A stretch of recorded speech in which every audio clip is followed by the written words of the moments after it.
আজিজ বেনজির দুর্নীতি করেছে, এটাই তাদের পরিচয়।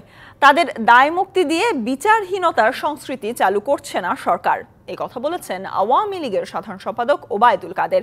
বঙ্গবন্ধু এভিনিউতে এক যৌথ সভায় তিনি এসব বলেন। রবিবার বঙ্গবন্ধু এভিনিউতে আওয়ামী লীগের কেন্দ্রীয় কার্যালয়ে দলটির কেন্দ্রীয় কমিটির সাথে ঢাকা মহানগর, ঢাকা জেলা এবং সকল সহযোগী সংগঠনের যৌথ সভা হয়। সভায় আওয়ামী লীগের ৭৫তম বার্ষিকী পালনের বিষয়ে নেতাকর্মীদের নির্দেশনা দেন আওয়ামী লীগ সাধারণ সম্পাদক ওবায়দুল কাদের। জানান, আগামী ২৩শে জুন দেশের ওয়ার্ড পর্যায় থেকে কর্মসূচি পালন করা হবে। এখানকার সর্বস্তরের পেশাজীবী থেকে শুরু করে সবাইকে আমরা আমন্ত্রণ করব এবং বিদেশি যে দূতাবাসগুলো বাংলাদেশে আছে বিভিন্ন দূতাবাসকে সদস্যের চিঠি দেব।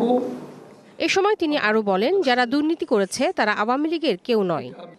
আমি এখানে বেনজিররা, আজিজ সাহেবেরা, তারা দুর্নীতি করে কেউ ছাড় পাবেন না। তারা দুর্নীতি করছে, কথা হচ্ছে দুর্নীতি করে তারা পার পেয়েছে।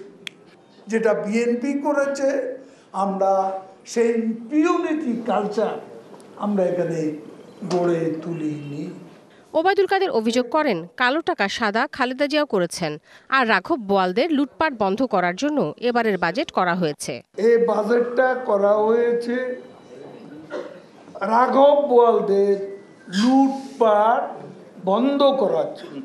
Tahsina Jesy, DBC news, Dhaka.